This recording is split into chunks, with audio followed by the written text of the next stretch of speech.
How much danger do you think you'd be in if this snake bit you?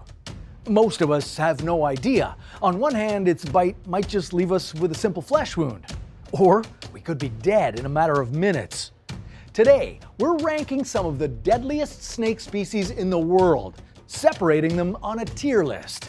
Each snake will fall into one of the following categories: walk it off, ask Dr. Google, ask a real doctor, rush to the hospital, or say your prayers. Pay attention, because I don't want to be dramatic, but it could be the difference between life and death. Let's begin our ranking with the colorful coral snake, found in the forests and grasslands of the southern United States and parts of South America. The coral can reach lengths of over 1 meter, and it's painted vibrant hues of red, yellow, and black, creating a mesmerizing pattern. This one is going straight to Ask Dr. Google. You'll see why. First of all, encounters with this snake are extremely rare, as they're pretty reclusive and they prefer to flee rather than confront you. And when they do attack, corals have to chew on you to inject their venom, so their bite hardly ever results in death. Their venom can take up to 13 hours before it starts to affect you, but then it can be life-threatening. You may lose the ability to breathe. That being said, encounters with these snakes are so rare that we'll place them in a category where finding information online, combined with medical attention if needed, is the recommended approach. Okay, now we take you down under to meet one of the most dangerous snakes on the planet, the eastern brown snake. They can be found from the sun-drenched suburbs to the rural expanses of eastern Australia. The eastern brown snake grows to about 2 meters and has a slim build. It's colored a variety of earth tones ranging from light brown to almost inky black, and its small fangs will inject around 4 milligrams of venom on average. Doesn't sound like a lot, right? Well, you don't need that much to be lethal. Their venom contains powerful toxins that affect your nervous system, heart, and liver. It will also make your blood coagulate, causing strokes. So every bite is a potential death sentence. That's why we're placing the eastern brown in our deadliest category. Say your prayers. This serpent alone is responsible for approximately 60% of snakebite deaths in Australia. A lot of those deadly bites happen when people try to kill the snakes, so if you see one, don't try to pick a fight, just keep your distance. All right, next on our list, not just a type of snake, but a group of species that spread from North to South America. Known for their chilling warning sound, rattlesnakes are as fascinating as they are feared. Some can grow to 2.5 meters. Most of them are green or light brown with diamond blotches. We're gonna put these snakes on our Ask a Real Doctor tier. While a rattlesnake's bite delivers venom that can cause severe tissue damage, swelling, and pain, it's not necessarily a death sentence. Thanks to advances in medical science, anti-venom treatments are highly effective, drastically reducing the chance of serious complications or death. The best survival tip is to stop in your tracks if you hear that distinctive rattle. This snake is not looking for a fight, it's asking for space. Slowly back away and you can both go your separate ways unharmed. All right, now we're venturing into the heart of sub-Saharan Africa to meet the Gaboon viper. Their bodies are light and dark brown with purple diamonds and stripes along their back. They can grow to a length of nearly 2 meters, and their 5-centimeter fangs are the longest of any venomous snake. And they're capable of delivering a massive dose of venom in a single bite. But this snake's gentle nature and the effectiveness of medical treatment for its bite place it firmly in the Ask a Real Doctor tier. An encounter with this elusive viper is pretty uncommon, and bites are even more rare. Most incidents occur when the snake is accidentally disturbed by humans, so make sure not to provoke it. Its venom is a potent cocktail that attacks your cells, damages your tissues, and causes swelling. Okay, next we have the garter snake, a misunderstood critter often spotted in backyards and gardens across North and Central America. The garter is small and thin, but can reach up to 1 meter in length.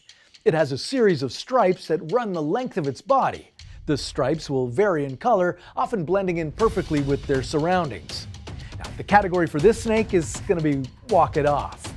Venomous might sound alarming, but in the case of the garter snake, it's more of a technicality than a threat. Their venom is so mild that it poses no danger to humans. At most, a bite from a garter snake might leave you with a bit of an itching or slight swelling. Just wash the area with soap and water and you'll be fine. And the next time you spot a garter snake slithering through your garden, give it a nod of thanks for its pest control efforts. Okay, back to Australia. This time the desert regions of the outback, where the inland taipan makes its home. Reaching an average length of 2 meters, its light brown body seamlessly camouflages into the desert landscape. The inland taipan earns its spot on the Say Your Prayers tier, not through its body count, but through the sheer potency of its venom. It holds the crown as the most venomous snake on the planet. The poison from a single bite of this snake is enough to kill 100 adults. The venom is a cocktail designed to immobilize and overwhelm its prey in minutes. It spreads quickly, causing headache, vomiting, and paralysis. Luckily, this shy reptile is pretty chill and rarely seen in its dusty homeland. But in the unlikely event of a bite, it's crucial to seek medical attention immediately. Antivenom treatment is remarkably effective if administered promptly. Okay, the last snake on our list is a stealthy menace that lurks in the forests and farmland of South Asia, the common krait. With a slim bluish-black body ringed with white bands, this snake blends into the night and attacks silently. Some species can reach up to 2 meters, but the average length of a common krait is about 1 meter. That doesn't make it any less dangerous, and we have to place this one on the rush to the hospital tier. The venom of the common krait is a potent neurotoxin that causes muscle paralysis, leading to respiratory failure. If left untreated, 70 to 80% of krait bites result in death. The scary thing is the bite is initially painless. Some victims sleep through a bite and wake up in a critical, sometimes irreversible medical emergency. In areas where the common krait is known to roam, precaution is key. Set your sleeping area up off the ground and enclose sleeping spaces within mosquito nets to make a barrier against these nocturnal visitors. If you think you've been bitten by a krait, the absence of pain does not mean you're safe. Get medical attention immediately. Antivenom can mean the difference between life and death. If you see a snake coil its body into an S shape like this, it might already be too late for you. See what I mean? From this position, a snake can lunge 15 centimeters forward in just 70 milliseconds. That means its venomous fangs could be digging into your flesh in the blink of an eye. Now, the best way to survive a toxic bite from one of these slithery serpents is to get some antivenom into your system as quickly as possible. But here's the problem. The world is quietly running out of antivenom because no one's making it anymore. So how are we supposed to treat the over 5 million snake bites that happen every year? We'll dive into that a little later because antivenom isn't the only way to protect yourself. To help me explain, I'm going to show you 3 of the deadliest snake attacks on Earth. And as you'll see in this first video, sometimes the secret to survival is in your pants. You're camping and it's dusk. As you gather firewood, one of the sticks moves. It's not a stick, it's a deadly black mamba. The snake raises its head more than 1 meter off the ground. It strikes like lightning, attacking you again and again, then slithers away. What could you do to survive? Found throughout eastern and southern regions of Africa, the black mamba snake is one of the most feared, most deadly snakes in the world, and it may try to intimidate you by extending its neck flaps. At full speed, a black mamba can travel at 19 kilometers per hour. That's faster than most people can run. They're also the longest venomous snake in Africa and the second longest in the world, averaging 2.4 meters long. But they have grown up to 4.3 meters. If you want to survive your trip to Africa, you might be wondering about a few things. Do these snakes hang out alone or travel in groups? And how fast can you die from a black mamba's venom? In 2017, a black mamba knotted itself around a Kenyan woman's leg. As she tried to get it off, it bit her 3 times. She passed out before arriving at the nearest hospital. It was 45 minutes away. Luckily, the medical staff had antivenom, and it saved her life. But what could you do to increase your chance of surviving a black mamba attack? Step 1. Dress for success. Just 2 drops of black mamba venom could kill you in as little as 20 minutes. If you'll be walking through bush or long grass, a black mamba snake could be there too. Wearing thick, long clothes such as pants, a shirt, and a jacket could help protect you. Wearing hiking or work boots would help protect your feet and ankles. Step 2. Practice social distancing. Black mambas are territorial, so don't go looking for a fight. If you see or hear one, leave it alone. Do not go near the snake. And if it tries to escape, let it. If it feels cornered, you'll face its wrath. And if you see one that looks dead, leave it alone too. Some snakes play dead to lure their prey. Step 3. Know their hiding places. These fearsome killers are surprisingly shy. They like places where they can hide, rest, and not be disturbed. This includes lazing under rocks, inside dead tree stumps, and under logs. They also like caves and empty termite mounds. But they hunt during the day, so watch out. Step 4. Don't be fooled by their name. The inside of their mouths are blue-black, but the black mamba's body is a brownish color, ranging from olive to grayish tones, with paler bellies. Step 5. Control your breath. You were so busy watching for one snake that you didn't see the others. Although they're usually loners, you might encounter 2 or a small group of black mambas. This is hard, but if it bites you, staying calm can help you stay alive.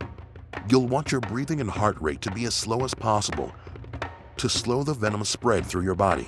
If a black mamba bites someone else, help keep their breathing stable as well.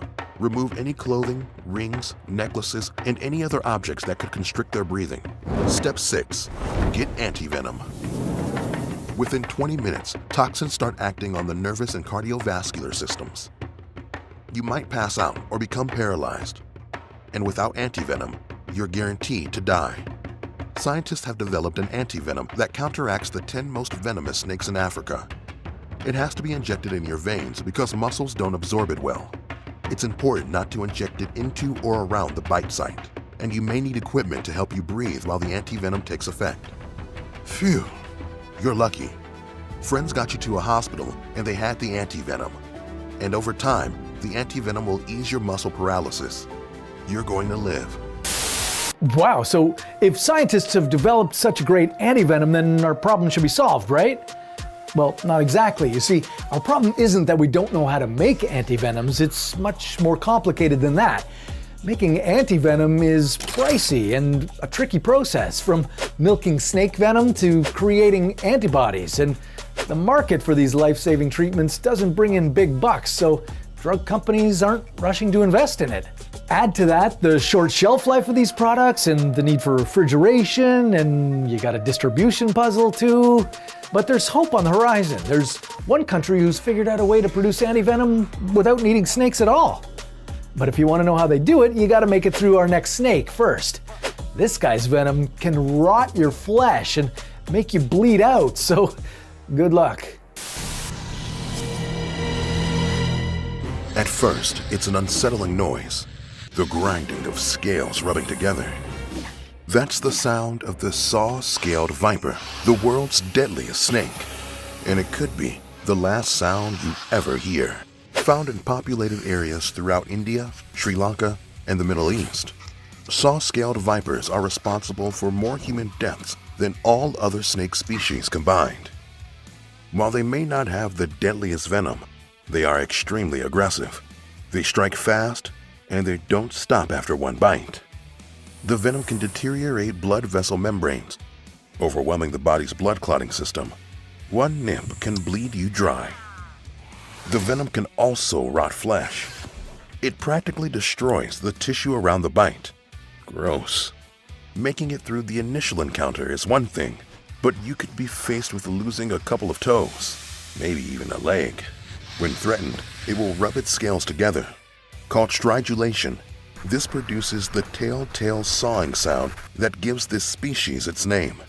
That may be your only warning before you feel fangs in your flesh. So listen up. How can you avoid these sinister snakes? What should you do if you come face to face with one? And why shouldn't you try to fight back? Step 1. Know your enemy. The first step in avoiding death or serious harm from a saw-scaled viper is to know how to avoid them. The species has a distinct appearance, notably their pear-shaped heads, large elliptical eyes, and distinctive coloring. Their scales are oriented upward rather than backward, which is what you'll usually see with most snakes. They are relatively small, with a maximum length of 40 centimeters. That makes them easy to miss. These snakes are most active on humid nights or after it rains, so that's when you need to be extra careful. Step 2. Wear protection. An overwhelming majority of the snake's bites involve the lower extremities. If you know one might be around, wear closed-toed shoes. Saw-scaled vipers often live in small holes in rocky environments, something a teenager in India learned the hard way. He received severe bites on his hand while reaching into such a hole while hunting bush rats. The resulting swelling led to his hand being transformed into a reddish heap of flesh that later required 2 fingers to be amputated. So carry some gloves and make sure they're thick. Step 3. Make a quick exit. Because of their overly aggressive instincts, if you encounter a saw-scaled viper, the best thing to do is to get the heck out of there. Just because it's not moving doesn't mean there's no danger. It has the ability to launch a leaping attack from a coiled position, and being a sidewinder, it's extremely fast over surfaces like sand. Back away slowly and do not make sudden movements. Don't take your eyes off it. If you are bitten, get away from the snake immediately. They will often go in for multiple bites, and each one increases your chances of a very bad outcome. Don't try to kill the snake. It's not worth it. Step 4. Beat the clock. Direct contact means the clock is ticking. Prepare for swelling and intense pain around the bite that will spread to the rest of your body. Internal bleeding will become a major issue. Get yourself to a doctor and get an anti-venom treatment. There are literally thousands of anti-venoms available, so make sure you describe the snake accurately as possible. Some victims have even killed their attacker and brought it with them. Please don't do this. Once treated, you should recover in a few days. Step 5. Trust the research. If you survived a saw-scaled viper's venom, there's still a risk of tissue damage or the loss of a limb. But is there any way to prevent this? After a bite, our immune system dispatches white blood cells to the site to fight off the venom. While these cells effectively kill the venom, they also starve the surrounding tissue of oxygen, leading to rot. Researchers have begun experimenting with chemical compounds from much deadlier cobra venom. They have had success neutralizing venom and treating tissue damage simultaneously. Unfortunately, the trials have only been successful on mice. Okay, while they continue to experiment with mice, let's go visit the Netherlands, where scientists are using stem cells to create synthetic snake venom. This is super exciting for a bunch of reasons. First, it's way kinder to the animals, and once the cells are set up, we can make a ton of antivenom that might even be cheaper and last longer without needing a fridge. This could be a game changer, especially for places where snake bites are a big problem, but antivenom is hard to come by. Now, antivenom's not going to help you against our last snake of the day because he's not worried about poisoning you, he just wants to squeeze you to death.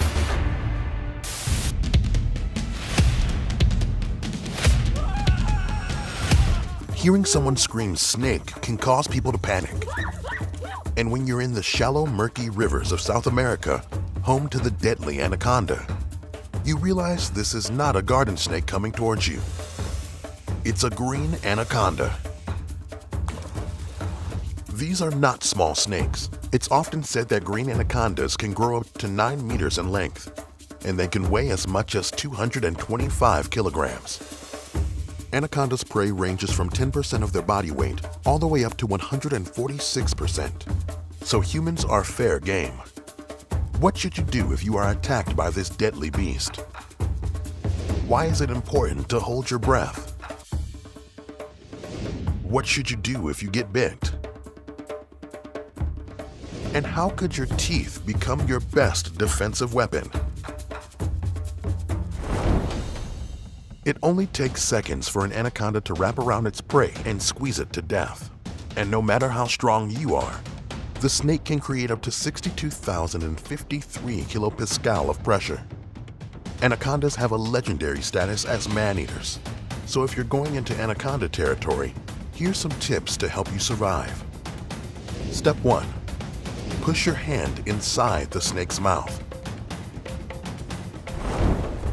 If an anaconda is nearby, watch its face. An anaconda shows its predatory behavior by flicking its tongue.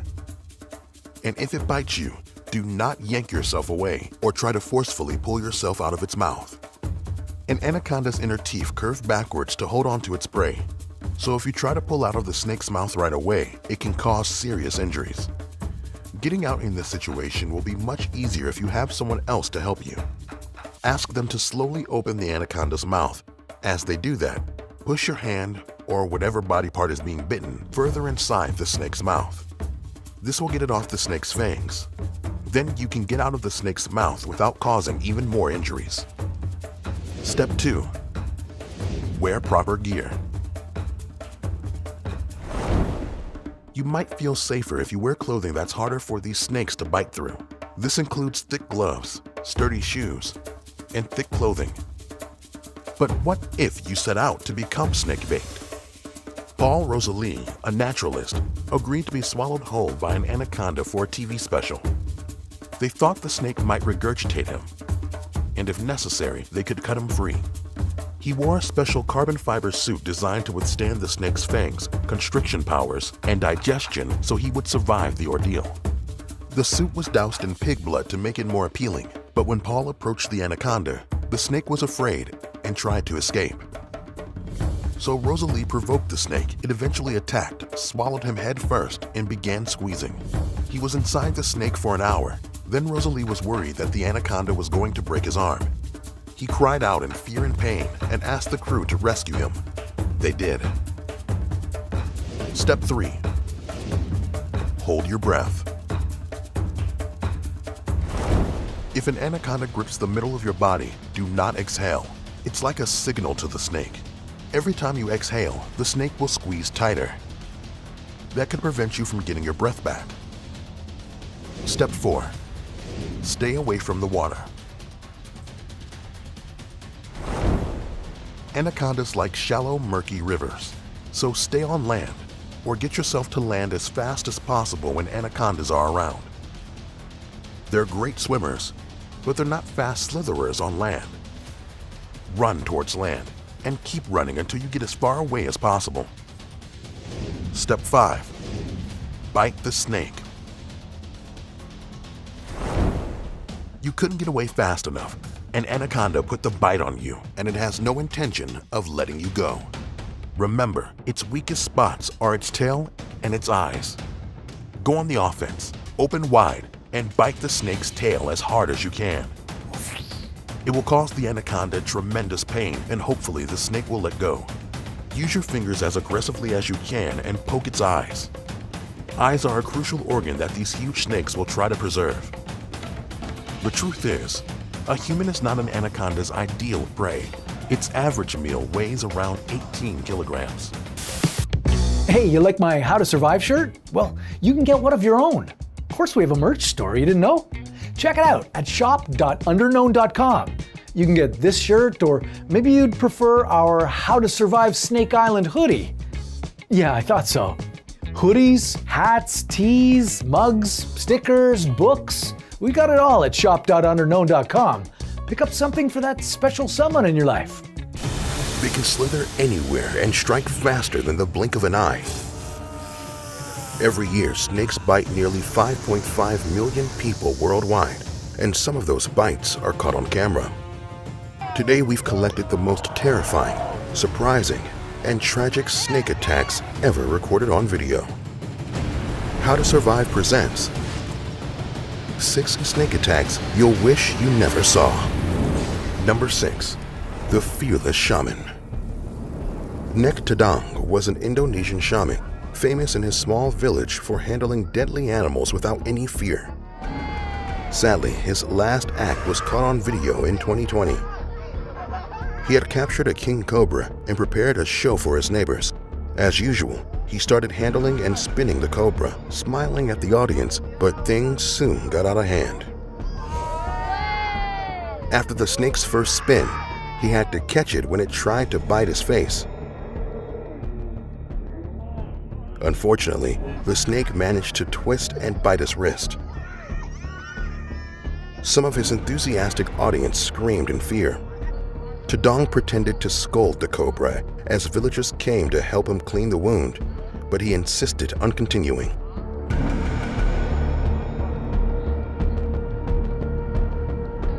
Seconds later, the increasingly furious snake struck him directly in the face. He finished his performance, but 2 hours later he began to feel very ill. At the hospital, doctors administered an anti-venom, but unfortunately, it was too late. The venom flooded his bloodstream, and Nek Tadang was pronounced dead. Even people accustomed to handling wild animals can get killed by them. So never attempt to do it without proper training and equipment. Number 5. A cat wins its share. In central India, it's not uncommon for snakes to sneak into homes, but Rajesh Barv and his wife finally had enough here. They were lucky to have a cat that has always spotted scaly intruders in time. On this occasion, the cat started hissing at the shoe rack. As some of the shoes were moved, this happened. A deadly cobra was ready to kill, stressed by all the commotion. Rajesh called in a snake handler. The frightened reptile attacked again and again, getting more and more agitated.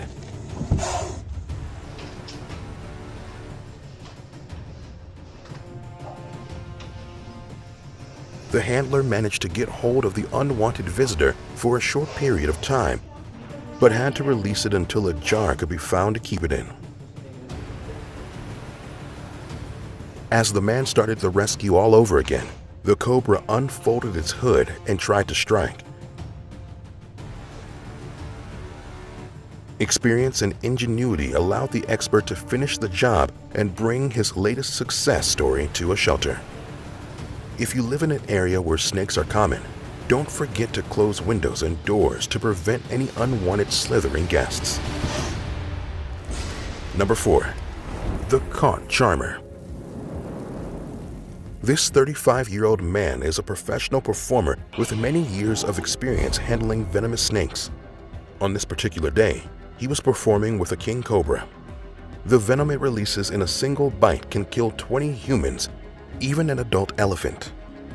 Unfortunately for the handler, it was not his day.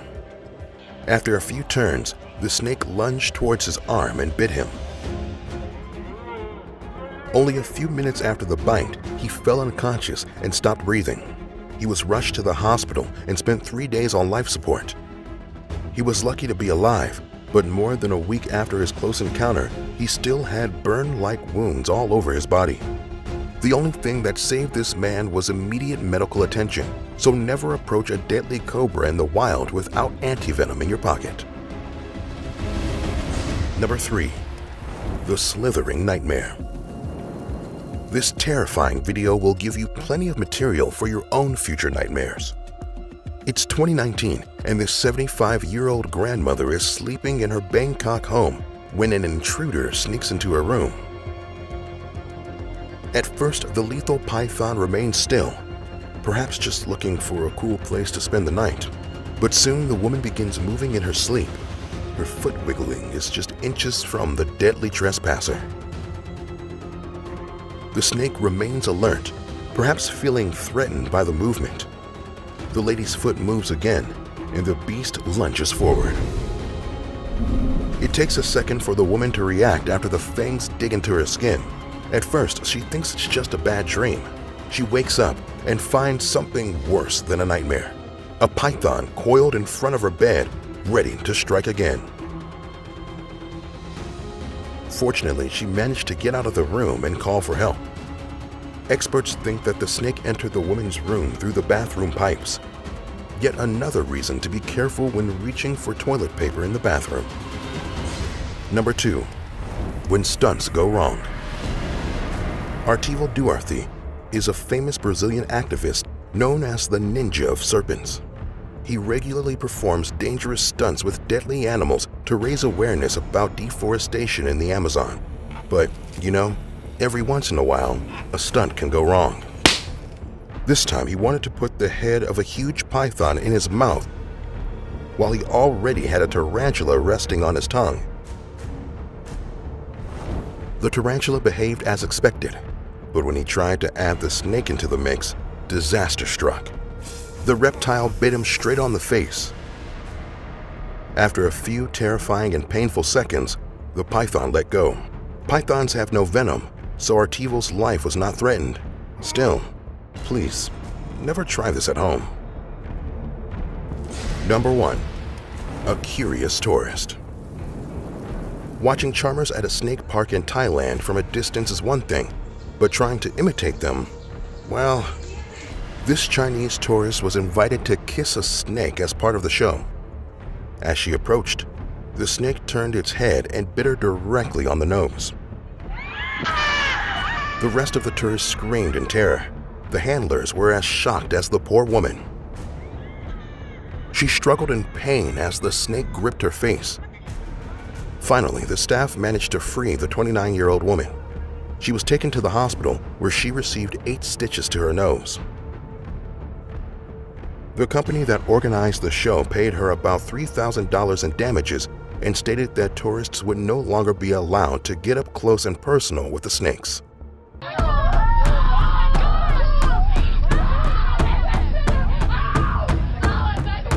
The sharp-piercing pain came from out of nowhere. Your throat tightens as you stare down your attacker. Here's how to survive the top 5 most dangerous snake bites. Subscribe and like this episode for more. The World Health Organization says snakes bite about 5 million people annually, causing 81,000 to 138,000 deaths. Should you fight back? Does sucking the venom out really work? And where are these deadly creatures hiding? Your best chance of surviving these fatal bites is with antivenom, but you would need to identify what your potential killer is. Don't worry, we've got your back. Here is our list of the top 5 deadliest snake bites. Knowing your enemy can help you survive. Number 5. Inland taipan. To avoid snake bites, be especially careful in places like Sub-Saharan Africa, South Asia, Southeast Asia, and other developing or tropical countries. There, where up to 95% of snake bites happen. But there's always an exception, and you'll find this creature in Australia. The inland taipan's color varies from brownish light green to a richer color, often called a dark tan. These broken chevron markings are its dark scales, which grow on an angle. They can grow bigger, but these snakes average about 1.8 meters long. The inland taipan's venom contains a complex mix of toxins that paralyze muscles, inhibit breathing, cause hemorrhaging in blood vessels and tissue, and damage muscles. The venom can kill a human in about 45 minutes because it acts so fast. Some people have died within 30 minutes. As the venom speeds through your body, don't waste time trying to suck out the poison. Instead, try to be calm and roll over onto the recovery position. Staying there until you get medical help will keep your airway open and clear, and you won't choke on any fluid or vomit. Number 4. Banded crate. Found in Southeast Asia, this colorful snake has alternating black and yellow bands down its body. These beautiful creatures can grow up to 1.8 meters, but its neurotoxic venom can cause severe brain damage, and during the Vietnam War, it killed hundreds of American soldiers. If you get bitten, It's crucial to slow down the spread of the venom throughout your body. To do this, try to position yourself to keep wherever you were bitten lower than your heart. Number 3. The king cobra. The king cobra is the largest venomous snake in the world and lives in South and Southeast Asia. Easily one of the most recognizable snakes, the olive green with the black and white bands on their trunk converges to the massive head. Their huge bodies usually grow about 3 to 4 meters long. The venom contains paralysis-inducing neurotoxins, and its bite spews a lot of venom into the victim. Even elephants die in a few hours after being bitten by a king cobra. And for us, well, without treatment, we've got a 50 to 60% chance of dying. Use a clean, dry bandage to cover the bite. Try to use a pressure immobilization bandage if possible. Wrap the dressing tightly around the bite, and wrap another bandage all around the limb so it stays still. The less you move, the less venom will spread through your system. Number 2. Saw-scaled viper. Found in southern Asia and sub-Saharan Africa, don't let this 90-centimeter viper fool you. Behind its small, pear-shaped head and reddish-brown spotted body is one very aggressive snake. Its venom is not as lethal as the other snakes on this list. So why do scientists consider it to be one of the deadliest snakes? Well, it bites early and a lot. That's why you should never try killing a snake. It will only increase your chances of getting bitten again. Number 1. The black mamba. This resident of sub-Saharan Africa is the fastest snake in the world, as it speeds along at up to 5.5 meters per second. The black mamba grows 2 to 3 meters long, and its skin varies from gray to dark brown with a grayish-white underbelly. A black mamba can kill a human in less than 30 minutes. It's known for using its lethal fangs to repeatedly stab its victims who can't get away fast enough. To survive, you'll need to get to a hospital right away. And now that you know what each of these deadly snakes looks like, you can tell the doctor which antivenom you need, and that could save your life.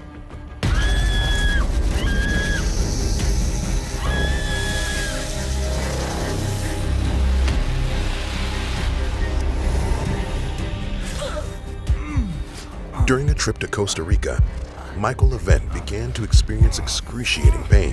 His eyes and gums began to bleed and his kidneys started to fail. He had noticed that one of the world's deadliest snakes had bitten him, and he was on the brink of death. But what snake was it that bit Levent? Hold on, my friend. Here's how to survive the top 5 most dangerous snake bites. Not all snake venom is the same. Some have the ability to destroy your circulatory system, making you bleed from every pore in your body. Others attack your brain, kill your tissues, and shut down your organs. What they do have in common is they can cause a painful death. That's why we prepared a second batch of these terrible, cold-blooded killers. What snake can make your eyes bleed? Are only snakes with front fangs venomous? What land snake can kill you while you're swimming? Number 5. Forest cobra. This extremely skilled snake lives in West and Central Africa. It's able to swim, kill fish, and climb trees to hunt rodents and lizards. It's infamous for slithering silently, so it's easy to unknowingly cross its path. Like other cobras, they have a potent neurotoxic venom that can cause drowsiness, disorientation, shock, and death in just 30 minutes. Because of their diet, they are often close to water. Use extreme caution when walking near rivers and lakes. If you hear hissing or see one widening its hood, back away slowly and leave them alone. Number 4. Boom slang. Don't be fooled by its beautiful green color and slender body. This killer could be the end of you before you even realize you've been bitten. They live in the savannas of sub-Saharan Africa. Since they camouflage themselves in trees to hunt chameleons and birds, it's easy for you to miss them on a hike. They are among the few deadly snakes that don't have front fangs but inject their venom through fangs in the back of their mouth. The boomslang's hemotoxic venom is considered the most potent in Africa. It will destroy your red blood cells, preventing clotting while killing your organs and making you bleed from every orifice in your body. If you have an encounter that results in a bite, seek medical attention immediately. The bleeding is on the way. Number 3. Coastal taipan. This 2-meter assassin has no fear of humans and is considered the most dangerous snake on Australia's east coast. And you know almost anything can kill you down under. Their venom acts immediately, causing paralysis, convulsions, internal bleeding, kidney damage, and muscle tissue death. Unfortunately, your only chance of survival is to get the antivenom right away. Never venture into coastal taipan territory without a bottle of it in your pocket. Number 2. Eastern brown snake. Allow me to introduce you to the second most venomous snake in the world. And guess what? It also lives in Australia. Sorry, mate. Since there are several species of brown snakes, the eastern brown can easily be confused with its less dangerous cousins. The best way to survive is to know how to identify them. Its mouth has a pinkish appearance, and its back will have a spotted pattern on top. Play it safe. Just avoid any brown snake, Australian or not. Number 1. Fertilance. Remember our friend Michael? During a walk in Costa Rica, the Canadian man was bitten by a fertilance, considered the most dangerous snake in Central America. Its name literally means spearhead in French, but it can cause even more damage. No reptile in the Americas kills more people than this 2-meter snake. It bites quickly, so Michael thought it was an ant and paid no attention to it. But a few hours later, his gums and eyes started to bleed. His kidneys began to fail, leaving him in agony. Since he couldn't speak Spanish and was unable to tell medical professionals exactly what was wrong, he flew back to Canada. There, doctors were able to identify that it was a fertilance bite from the symptoms, but couldn't believe the 61-year-old survived the trip back home. Respect your surroundings and never walk barefoot on Central American beaches at night. If you feel a sharp sting, don't ignore it. Find help as soon as you can. Today we're getting up close and personal with the most venomous snakes on the planet. You'll learn how to spot them, what makes them so dangerous, and most importantly, how to survive their painful bites. Brace yourself. This is gonna hurt. Number 5. The tiger snake. Slithering through the creeks and rivers of southern Australia is the deadly tiger snake. You'll know it when you see it.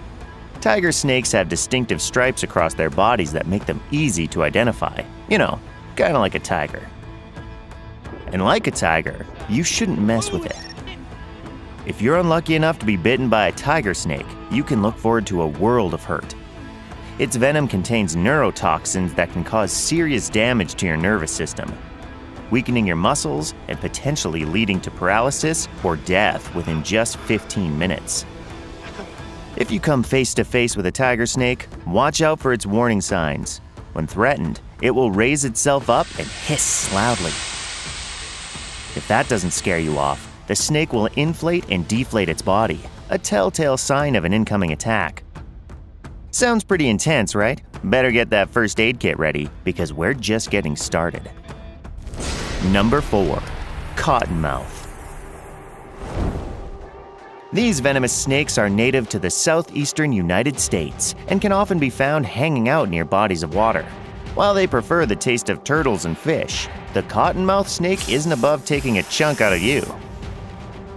Symptoms of a cottonmouth bite include severe pain, swelling, and tissue damage. If you're unlucky enough to get bitten, you need to stay calm. Easier said than done, I know, but it's crucial to keep your cool. You're gonna need to lower your heart rate. This will slow down the spread of the venom. Oh, and before you even think about it, do not suck the venom out. I know you've seen it in movies, but trust me, you're just gonna make things a lot worse. Trying to suck the venom out is only going to move the venom from your wound to your mouth, which is, medically speaking, really bad. Cottonmouths are territorial and known to attack if they feel threatened, so watch your step. Number 3. Coral reef snakes. While there are several different types of coral reef snakes, there are 2 you really have to worry about. First up is the Dubois sea snake, which roams the waters of the Coral Sea, the Arafura Sea, the Timor Sea, and the Indian Ocean. Its bite contains a potent mix of toxins that can quickly mess up your nervous system and cause paralysis. In severe cases, a bite from a Dubois sea snake can be fatal, especially if left untreated. The good news is that the ocean is, well, big. So the chances of running into one are pretty slim. The same can't be said about the olive sea snake. According to a 2021 study, olive sea snakes approach divers during mating season. You see where this is going? My darling, I can't get enough of your diver suit, babe. As the male serpent coils itself around your leg, your first instinct would be to try to escape. But here's the thing. When you try to flee, you're actually mimicking the problematic courtship methods of the olive sea snake. Yeah, when the female olive sea snake tries to slither away, the male will bite down to prevent its mate from escaping. The same thing is happening to your arm. This is getting dark, and I don't even like olives. According to scientists, the best thing to do is to just let the snake go to town on your limbs. Okay, can't get worse than that, can it? Number 2. Russell's Viper. Russell's Viper is a highly dangerous snake in India, with tens of thousands of bites recorded every year. It's considered one of the big 4 most venomous snakes in India, along with the spectacled cobra, common krait, and saw-scaled viper. Now, the exact makeup of the Russell's Viper venom can vary between not so bad to horrifically painful, as it depends on its diet and environment. But a viper bite is a viper bite. Its venom can cause severe paralysis, blood loss, and even multi-organ failure. When they feel threatened, they coil into an S shape. If you see this, you're in serious trouble. The last warning you'll get is a loud hiss before it strikes. But chances are, if you're hearing that sound, you're already screwed. Number 1.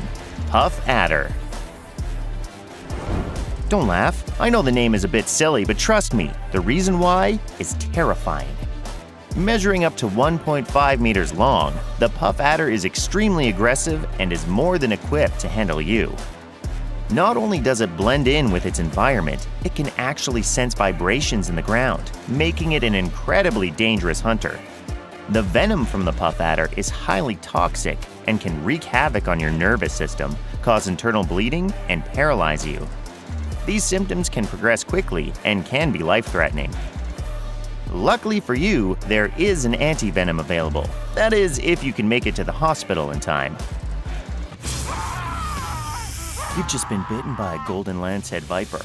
Within an hour, you're gonna die. You need medical attention, but you're all alone in the dark forests of Snake Island. Wait, hold on a second. How did you end up here? Welcome to the world of extreme tourism, where we'll guide you through some of the most dangerous places on the planet. Are you feeling up for an adventure? Then become a true survivalist today by liking and subscribing. Your destination today is Isla de Camada Grande, better known as Snake Island. You've heard the stories. The 430,000 square meter island has at least one snake per square mile. It's a place so dangerous that the Brazilian government has closed it off, but you just had to see it for yourself. First, you'll have to get to Sao Paulo, the closest major city to Snake Island. You wouldn't happen to be a member of the Brazilian Navy, would you? Are you a part of a specialized research team? No? Okay, no worries. We can work with this. Your best bet is to bribe a local fisherman to take you in a dinghy to the island. I know it could be better, but they say they know the perfect spot to drop you off on the island. Take a look at these rocks. The fisherman is gonna drop you off here, and then all you have to do is... What the hey? Ah! What the? I looked away for 5 seconds! The fisherman's boat has crashed into the rocks and you've fallen overboard. Swim to shore and we'll come up with a new plan. Now is probably the wrong time to tell you that Snake Island has no accessible beach and sharp rocks around the island. But don't worry, we found a spot where we can successfully get you a boat back to the mainland. There's just one problem. It's on the other side of the island. You need to make it from here to here. There's an automated lighthouse here, but that should only be your last resort for shelter. If you start now, you can make it to the other end of the island tomorrow afternoon. But here's the thing. Between you and your pickup, there's the risk of getting lost, a swarm of bugs, and thousands of super snakes. Yeah, you heard me. Super snakes. And what do you know? Here's one now. Meet the golden lancehead viper, a unique type of snake found only on Snake Island. Flashback to 11,000 years ago, sea levels rose high enough to isolate the area, meaning all the animals on the island evolved separately from those on the mainland. The snakes on this newly formed island had no ground-level predators, meaning they could get busy and reproduce without interruption. The only catch, they also had no ground-level prey either. So what's an up-and-coming super predator to do? Improvise. The snakes adapted to prey on birds visiting the island during their migratory flights. And it's not just their habits that evolved. The golden lancehead evolved so tremendously that its venom became 3 to 5 times stronger than any mainland snake. You'll need to be extremely careful making your way through the forest, as the trees are filled with snakes waiting for an unlucky bird to land. Or in this case, a fresh serving of tourist. Yum, yum, yum. Whew, you're getting tired. It's getting dark and we're behind schedule. There's only one option for shelter, the lighthouse. Yeah, I know, I'm not a fan of this plan either. As you enter the lighthouse, you start remembering the stories you heard from 1909 to the 1920s. A few people did live on the island, mainly to operate this lighthouse. According to local legend, the lighthouse keeper and his family died when snakes slithered in through the windows. Another legend states that the lighthouse keeper ran out of food and disappeared while picking bananas. A search party was sent out, where one by one they were picked off by the snakes. Neither the lighthouse keeper nor the search party was ever seen again. The lighthouse was automated during the 20s, and it's actually really interesting. The lighthouse functions by... Whoa, watch out for that viper! Oh, that was close. Good thing... Uh-oh, you've been bitten. It's okay, you can do this. The severity of symptoms depends on the quality and the amount of venom injected from the bite.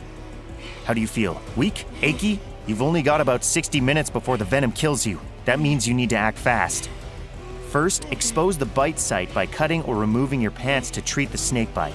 Avoid immersing the wound in water and wash it gently with soap and water. Cover the wound with a sterile, dry bandage from your first aid kit. You still need proper medical attention. The first aid kit will do in a pinch, but you better get off this island soon. Now, do you have the chills? Nausea? Digging through your gear, you find your vial of antivenom. Look, I don't even care how you got your hands on that. I'm just happy you did. Even though it's recommended to administer antivenom with a qualified healthcare provider present, you're all alone on this island. It's now or never. Take the shot! Good morning. That was pretty intense last night. You're looking better. Can you walk? Great. We need to get moving. Continue making your way to the pickup point. The only place you can land is on a small outcropping of slippery, algae-covered rocks, and you're almost there. Next, turn left here, but watch your step. Besides snakes, the island is also inhabited by beetles, cockroaches, and locusts. According to one report, there are so many cockroaches that the ground crunches as you walk. Be careful. The roaches can also spread disease through their feces and eggs. On top of their potential to spread disease, cockroaches are also a common allergen for many people. Exposure to cockroach feces or eggs can trigger allergic reactions, ranging from mild symptoms like coughing and sneezing to more severe symptoms like difficulty breathing and anaphylaxis. And in case you forgot, there's no medical help on this island. To survive this area, just stay focused and keep moving. Once you've made it away from the tree line and the creepy crawlies, you see it. Your rescue boat. Quick, climb on. Let's get the hell out of here. You did it! All right, just lay back and take a breather. We'll make sure that wound gets treated while you take a rest. Go on, you've earned it. We'll wake you up when we arrive at the mainland. If you're afraid of the snakes that slither the earth today, just be happy you'll never need to face this giant, the Titanoboa. This massive beast was about 3 times larger than the modern anacondas, reaching almost the size of a tractor trailer, and weighing well over a ton of pure muscle, jaws, and hunger. While some modern snakes are capable of eating humans, for the Titanoboa, you wouldn't even be a snack. Once it set its eyes on you, it would chase you down and unleash an unexpected attack in a matter of seconds. It would crush your body just like a modern python, but with 10 times the force. Its muscular body, as heavy as an SUV, would smash every bone in your body in a matter of seconds, preparing you for its giant jaws to swallow you whole. Can you imagine this monstrous creature roaming the forests today? Hungry for juicy, warm-blooded mammals like you? Well, guess what? The Titanoboa isn't even the deadliest snake on our list. Millions of years ago, the planet's wild climate conditions created incredibly deadly slithering creatures. And today, we're going to explore the scariest and most vicious of them. Most of these species were gone long before humans arrived on the Earth, except for one. Number 6. Bonambi naracurtensis. After the extinction of dinosaurs 66 million years ago, 75% of all species on Earth disappeared, making space for new predators to thrive. And snakes didn't hesitate to seize on this opportunity. They flourished by hunting more available prey, taking advantage of hotter temperatures to grow bigger, and spreading across the planet. About 55 million years ago, Bonambi naracurtensis was common all over the world, in the supercontinent of Gondwana, but especially in what is now Australia, where it reigned supreme for ages. With its nearly 7-meter muscular body, it's believed to have ambushed its victims and killed them through constriction. Scientists suggest that it primarily preyed on medium-sized animals, like humans.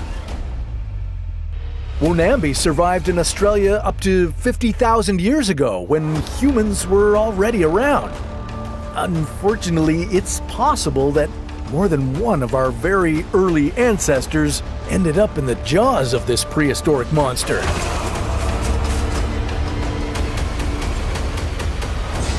Number 5. Gigantophis garstini. Evidence of this terrifying beast was first found in Algeria, and for years it was thought to be the largest snake ever to exist, until an even more enormous monster, also on our list, was discovered. Gigantophis measured more than 10 meters in length, bigger than any modern-day snake. However, its most dangerous feature was its weight, equivalent to half a ton of pure muscle. Scientists agree that it was a constrictor that would crush its prey to death before eating it. Paleontologists believe that it may have fed on mammalian megafauna, like Moeritherium, ancestors of today's elephants, which could weigh more than 300 kilograms. Obviously, a Gigantophis wouldn't have had any trouble chasing a human and turning their bones to dust before devouring them like a scoop of jelly. Yum. Number 4, Titanoboa cereonensis. Meet the king of snakes. Titanoboa is the largest known snake to have ever lived. With a body measuring approximately 15 meters in length and as thick as 1 meter, weighing in at more than 1,100 kilograms. That's over 4 times heavier and almost twice as large as the biggest snake in today's world, the green anaconda. This unparalleled monster would have no rivals in today's rainforest, not even these guys. It ruled the tropics around Colombia 60 million years ago, where it hunted down the wild and ferocious ancestors of today's crocodiles. Like today's anacondas, it spent most of its time in the water, where it was the deadliest. Anacondas can swim at speeds of 16 kilometers per hour, almost twice the rate of the fastest human swimmer in history. Imagine how fast Titanoboas could swim, with a body 4 times more muscular than an anaconda. The only way to survive this monster would be to stay away from pools and bodies of hot water, as they required hot temperatures to survive, and moving across dry land would have been extremely difficult for them. Number 3, Sonage indicus. This prehistoric beast lurked in the world 67 million years ago, even before the mass extinction of dinosaurs, and there's evidence to suggest that it preyed on them. An astonishing paleontological discovery in India revealed one of these 3.5-meter snakes devouring a Titanosaurus, one of the largest animals to have ever lived. Scientists believe that the snake used to lurk around dinosaur nests, waiting for the newborns to hatch from their eggs and then devouring them. If this creature had no fear of the 25-meter-tall mother of this baby, do you think it would hesitate to feed on your soft, warm flesh? Number 2, Paleophis toliopicus. This marine creature lived about 30 million years ago and could reach lengths of up to 12 meters, longer than a school bus. Scientists believe that this massive sea snake lived in shallow waters near the shores of North America, Europe, and Africa, and it fed on anything it could catch: fish, birds, sea mammals, and even ancient whales. Yeah, if this monster were still lurking around today's coastlines, well, taking a quick dip in the sea would be a death sentence. Number 1, Leophis crotalloidus. This 4-meter-long cold-blooded killer is the undisputed heavyweight champion of venomous snakes.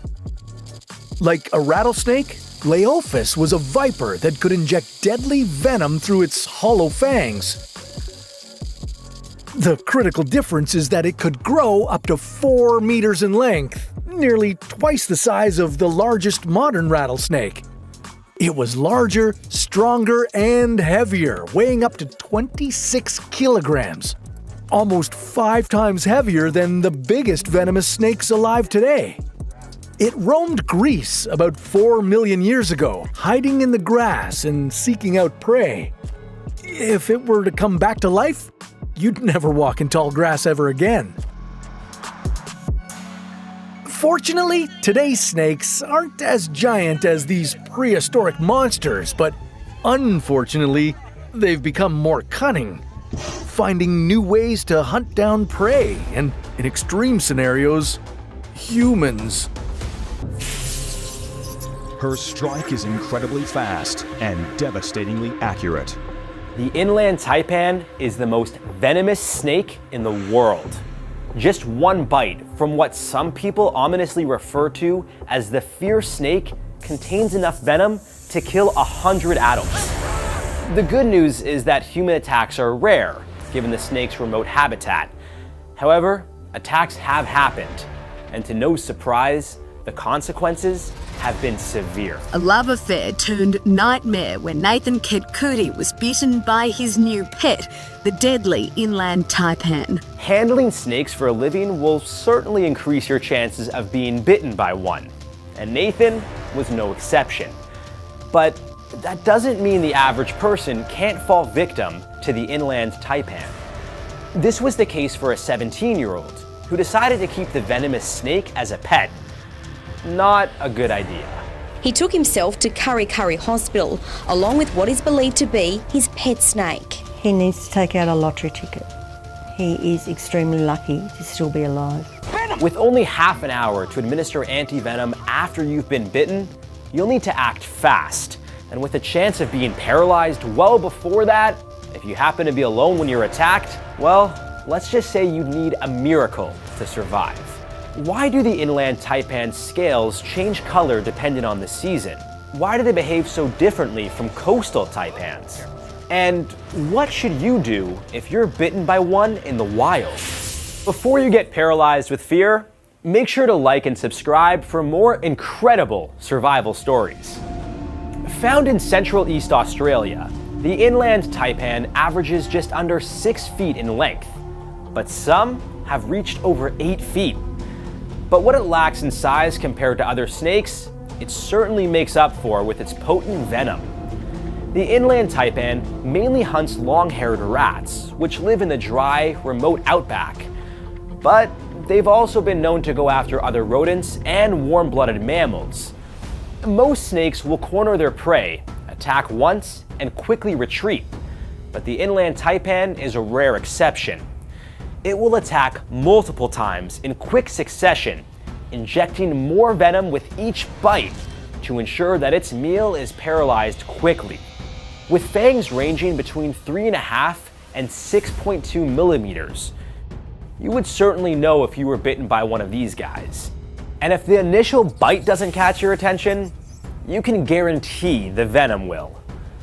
We'll discuss what to do if you're bitten, but first, you should know when these snakes are most active. To avoid the harsh, dry heat the Australian outback is known for, the inland taipan will usually hunt in the early morning before sunrise. During the day, they tend to retreat to cooler spaces below the surface, often in the tiny burrows home to mice and other prey. So, try not to step on any small holes out there. Their scales also help them regulate their temperature by changing color. This happens seasonally. In the winter, the inland taipan appears darker to absorb more heat. In the summer, they adopt a lighter, more pale color to help them cool off. But at one point, no matter their color, they were almost invisible to the scientific community. The first mention of the species was by Irish zoologist Frederick McCoy in 1879, followed in 1882 by the Scottish-Australian naturalist William John Maclay. But for 90 years, there were no more reports or sightings of the inland taipan. Many wondered if it had gone extinct. That was until 1972, when two brave herpetologists, Jeanette Kovacevic and Charles Tanner, rediscovered it. Thankfully, it was a dead one. This long lapse of reports could be due to the inland taipan's shy and elusive nature, and possibly because of the extremely desolate habitat where they live, which doesn't see a lot of human activity. This is also likely why there have been no reported fatalities as a result of inland taipan encounters. But never say never. The same can't be said for their neighbors, the coastal taipan. They've not only killed humans, but are much more aggressive, bold, and of course, highly venomous. In 2016, a 77-year-old Queensland man was viciously attacked out of the blue by a coastal taipan in his living room. After noticing the snake, he tried to fight it off with a shovel. The snake, feeling threatened, fought back and bit the man, causing him to go into cardiac arrest. Although paramedics were able to revive him, he unfortunately died after spending 6 days in the hospital. He was the second city resident to be killed by a coastal taipan that year. Deaths by venomous snakes in Australia do happen, but are pretty rare thanks to anti-venom treatments. But this wasn't always the case. You Aussies out there can count your lucky stars because of an amateur herpetologist, Kevin Budden. He was the first person to successfully capture a live taipan snake in 1950. Sadly, he was bitten in the process and died the day after. But thanks to his efforts, the taipan was milked for its venom, which led to the creation of the life-saving anti-venom we know and use today. Kevin, we salute you, mate. But please, don't try to follow in his footsteps. Leave deadly snake interactions to the professionals. Okay, so why does such a shy, reclusive snake in the middle of nowhere end up as the most venomous snake in the world? It all boils down to evolution. Early fossil records show that snakes initially constricted their prey like modern-day boas do. Living in lush jungle habitats full of trees to hide in, constrictors could easily ambush their prey and squeeze them to death. But in wide open arid places like the outback, prey like rodents and other mammals could spot snakes far away and easily outrun them. And what better way to slow them down than powerful venom? As I like to say, more often than not, nature finds a way. Over thousands of years, the taipan lived in this remote area with scarce food sources, and its venom grew more potent. According to the LD50 test, which measures how lethal a snake's venom is, the inland taipan is so toxic that it's estimated that one bite, or 110 milligrams of venom, could take down 250,000 mice. Whoa.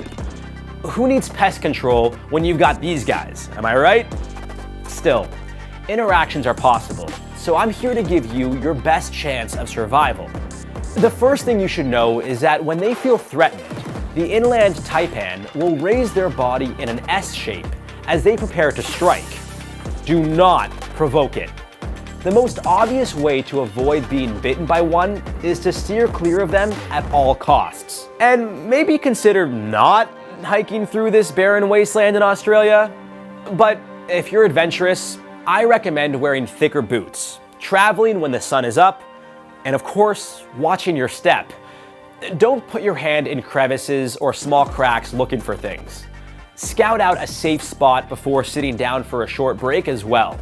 If your adventure's cut short and you do happen to be bitten, you can expect symptoms like headaches, nausea, vomiting, abdominal pain, and in more severe cases, paralysis and trouble breathing.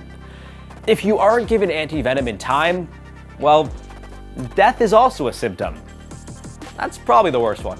You'd immediately want to tightly wrap a bandage around the bitten limb, starting at the site of the bite and working your way up if possible. This will help immobilize the venom or hopefully slow it down enough from coursing through your veins, potentially increasing your likelihood of survival. You would also want to rest the limb below your heart, and of course, call emergency services immediately.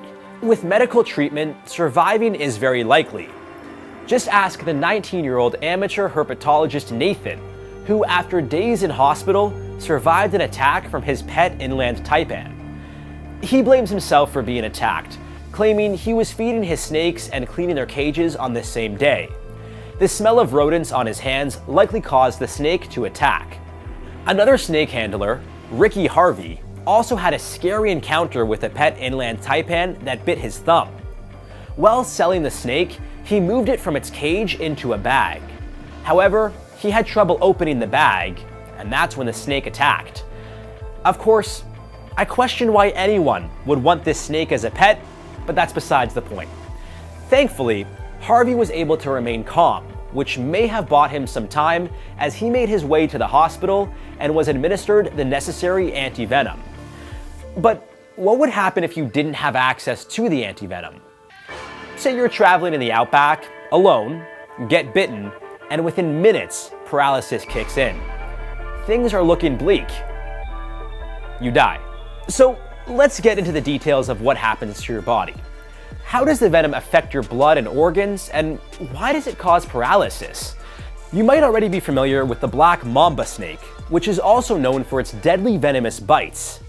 Its venom consists of alpha neurotoxins. The coastal taipan, mentioned earlier, has venom consisting of beta neurotoxins. As you've probably already guessed, both alpha and beta neurotoxins can be deadly. In simple terms, alpha neurotoxins block the muscle receptors that signal your muscles to contract. But beta neurotoxins are worse. They can completely stop your nerves from communicating with your muscles, which could lead to permanent damage and even prevent your lungs from working. This is why many taipan victims are put on ventilators. This brings us to the inland taipan, whose rare venom contains both alpha and beta neurotoxins. To no surprise, this makes their venom extremely potent and deadly if not treated quickly. It also contains a chemical that speeds up the absorption of venom into your bloodstream, which is why it's a race against the clock to get the anti-venom in time. Except, that's not all. Their bite can also cause your body to stop clotting blood, which may lead to internal and external bleeding, specifically at the site of the bite. The venom can also directly affect your kidneys and damage muscle tissue thanks to the myotoxins released. Even if you're fortunate enough to get administered anti-venom in time, you may still have substantial issues in the future to deal with. Long-term problems can include nerve damage and paralysis, as well as muscle weakness. So even surviving the initial attack may not be the end of your troubles. But with all the bad that can come from the inland taipan's venom, there has also been some good, believe it or not. Medical professionals have discovered that a blood-clotting protein in taipan venom can potentially be used to stop bleeding during vascular and major trauma surgery. Another research team has been working on recreating taipan venom glands to produce artificial venom, which could be used for anti-venom treatments. Far safer than finding inland taipans in the wild. Am I right? By tweaking certain chemical components of this lab-made venom, they hope to create more effective types of anti-venom. Unfortunately, there isn't an anti-venom available for every snake type, and most victims don't even know the kind of snake bite they're dealing with, significantly reducing the likelihood of survival. And not all snakes need to bite you to release venom. Have you ever heard of the spitting cobra? It's even more terrifying than it sounds.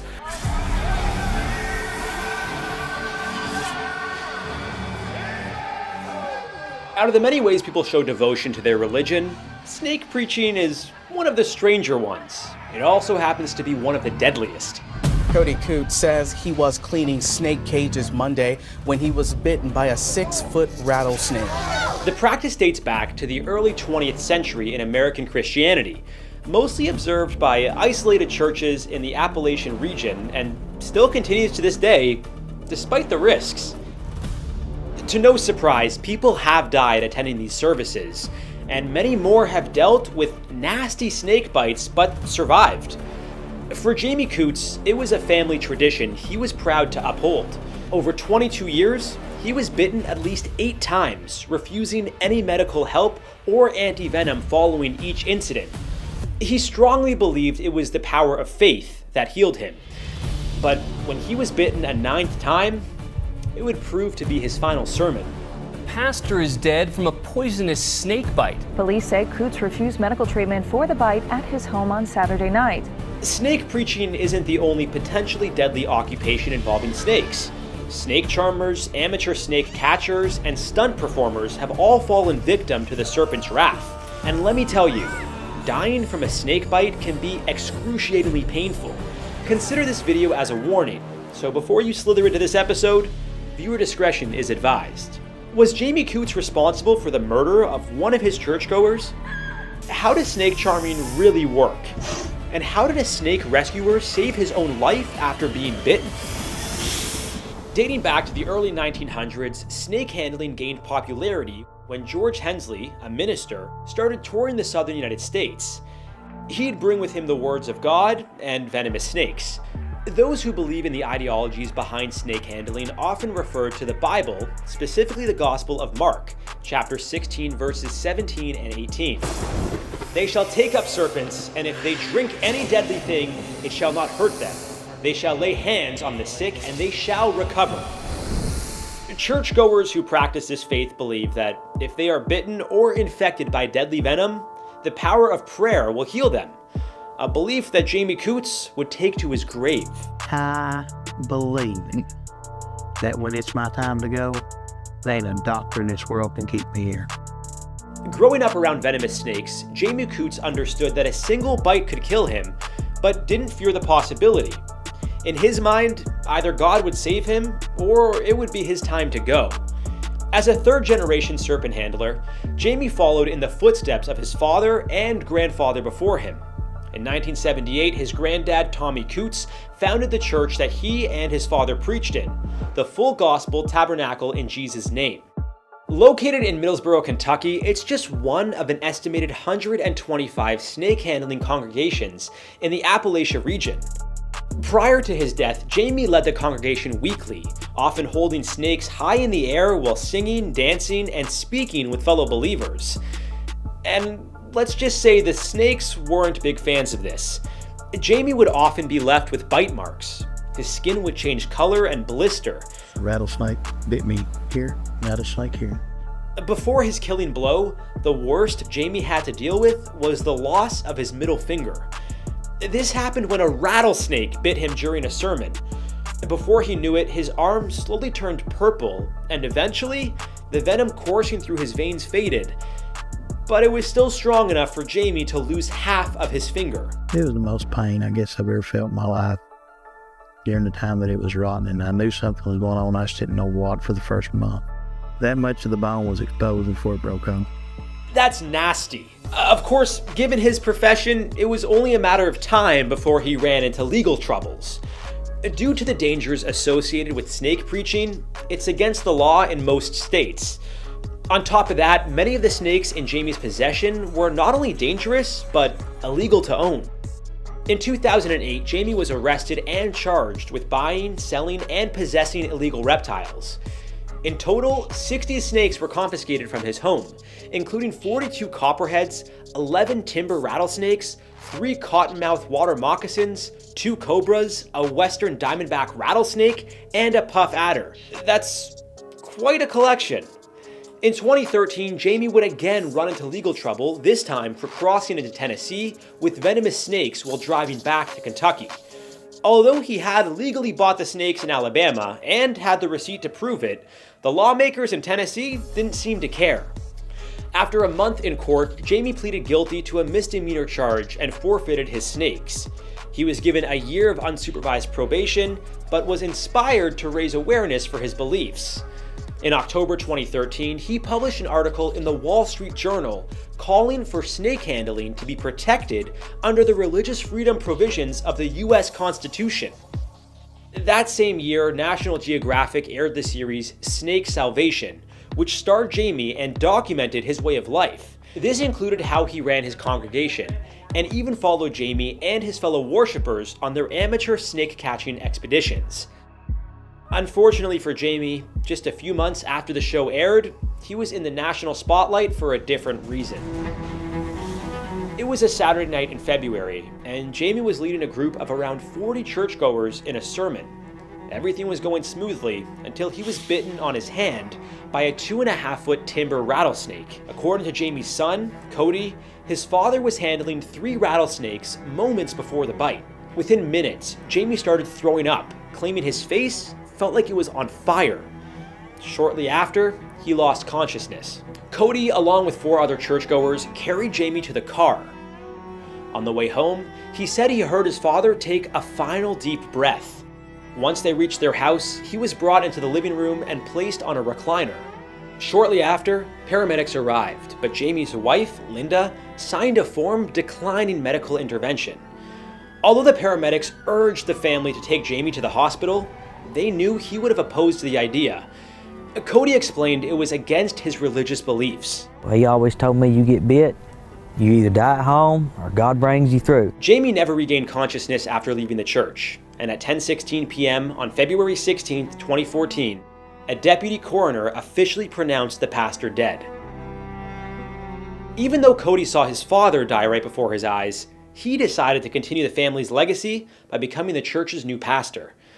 Although he's already had his fair share of snake bites, he he doesn't seem to want to change his ways. It shouldn't come as much of a surprise that this wasn't the first time someone affiliated with the church was fatally bitten, and it likely won't be the last. In 1995, 28-year-old Melinda Brown attended Coots' church and was bitten by one of his timber rattlesnakes. Churchgoers prayed over Melinda in an effort to heal her, but sadly, the venom took her life.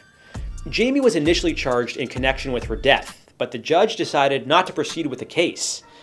Both Jamie and Melinda were killed by a timber rattlesnake, one of the deadliest snakes in North America. Timber rattlers usually aren't aggressive unless provoked, so it's no surprise that loud music, dancing, and how they were displayed could have ticked them off. Any job involving snakes can be deadly, no matter if you're a herpetologist, zookeeper, or a veterinarian. While snake preaching is up there, snake charming may take the crown as the most dangerous. Before we inject you with more knowledge, be sure to like and subscribe to stay prepared for all life has to offer. In ancient Egypt, snake charmers were known for treating snake bites and informing citizens about the reptile's relevance to the gods. But snake charming really took hold in India, evolving into what has become a form of street entertainment and a sacred practice. Hinduism specifically emphasizes snakes as part of its culture. The Naga are described as half-human, half-serpent gods. So naturally, those who could control or charm snakes were closer to the gods. Snake charmers were also seen as medicine men. They were knowledgeable about how to deal with bites and even provided venom for creating antivenoms. The practice eventually spread to nearby regions in North Africa and Asia, but snake charming as a form of entertainment really took off in the 1900s. Governments promoted the practice to increase tourism, and performers were sent overseas to perform at cultural festivals. That is until 1972, when the Indian government banned owning or selling snakes after the creation of the Wildlife Protection Act. By 1991, snake charming was banned altogether in India. In 2003, protests helped ease restrictions on snake charmers, allowing them to perform in areas known for their tourist attractions. The practice is still found in Pakistan, Bangladesh, Sri Lanka, Thailand, and Malaysia.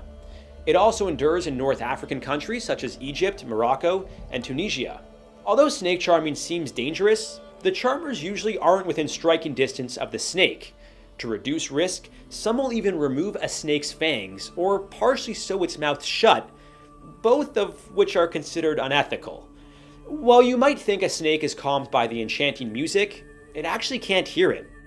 What they're really being lulled by is dehydration and starvation. The idea of the snake being hypnotized or charmed is all for show. During a performance, the snake is often in a state of survival and anxiety. With poor vision, the reptile relies on its sense of vibrations from the charmer's instrument, the punji, to move.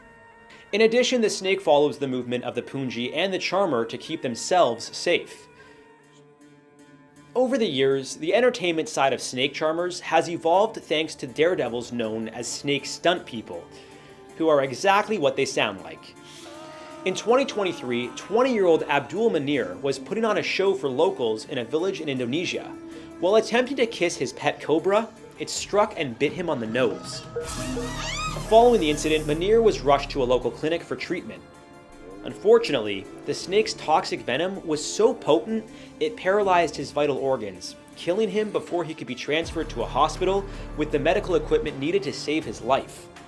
In 2024, another 20-year-old tried to get some views online, leading to a deadly mistake. Mochi Shivraj from India took a video of a cobra hanging from his mouth, hoping it would go viral. The cobra reportedly bit Mochi's mouth, injecting its venom into his bloodstream, killing him within hours. So if it isn't clear by now, snakes are not meant to be toyed with, unless they're made of rubber. Some people just don't learn until it's too late, which was the case for an Indonesian man named Norani. After capturing a 16.5-foot king cobra, Norani, who had a reputation for his precarious behavior with animals, decided to entertain local villagers with a show involving his new pet. Kissing a cobra is one thing, but hurling it around like that is just asking for trouble. Sure enough, the cobra fought back.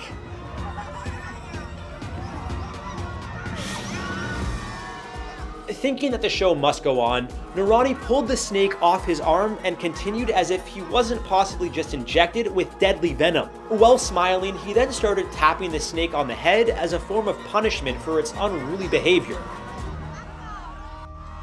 But once again, it got the best of him.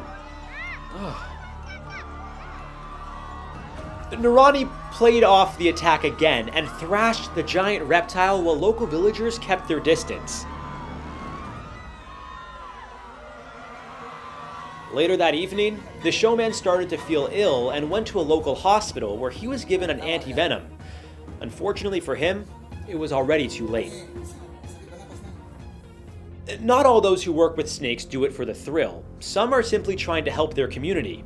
Like Jeremy Brooks, who is trying to remove one of Australia's most venomous snakes, an eastern brown snake, from a childcare centre. Not a licensed snake catcher, he's been called by a relative and asked to help remove the snake from this childcare centre near Townsville. The eastern brown is the second most venomous snake in the world, and the capture went very wrong. Unfortunately, in this case, Jeremy Brooks lost his life after being bitten by the snake 3 times. Instead of going to the hospital, Jeremy had his wife treat his wounds. Shortly after, he went into cardiac arrest and died. As tragic as this is, even those who catch snakes professionally still run a tremendous risk. Of course, there are tools and techniques to keep safe while removing snakes, especially venomous ones. Most will wear thick gloves, protective clothing, and use tools like grabbers or hooks. Others who feel comfortable enough may try catching them with their bare hands. And if you work in the industry long enough, you're guaranteed to have the scars to show it. Riki, an amateur snake catcher from Indonesia, experienced one of his first bites on the job while being guided by a senior animal rescuer. After receiving a call about a 5-foot-long snake hanging around a family's kitchen, Riki and a colleague came to help.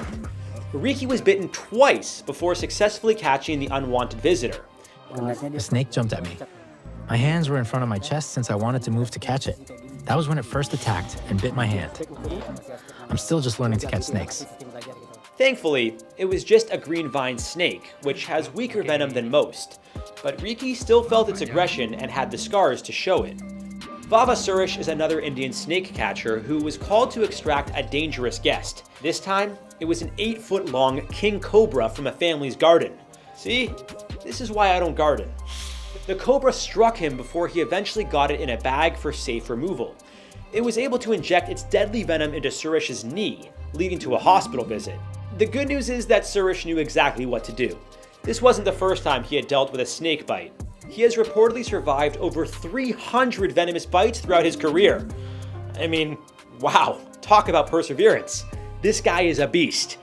He tied a cloth around the infected area to help prevent the venom from spreading. Although Suresh's condition worsened in the hospital, he was able to fully recover. I'm good at admiring snakes from a distance. They're beautiful creatures, but I'm more of a dog guy, I'd say.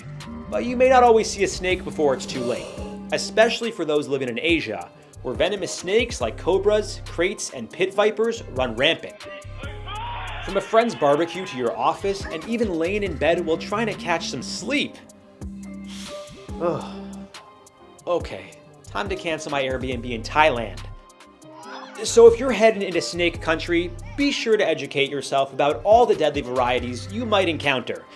Even if they look tiny and harmless, like this krait, don't underestimate the terrifying power of their venom. Trust me, this guy learned the hard way. We did a video ranking some of the deadliest snakes in the world, so check that out. It could be the difference between life and death. We'll see you next time on How to Survive.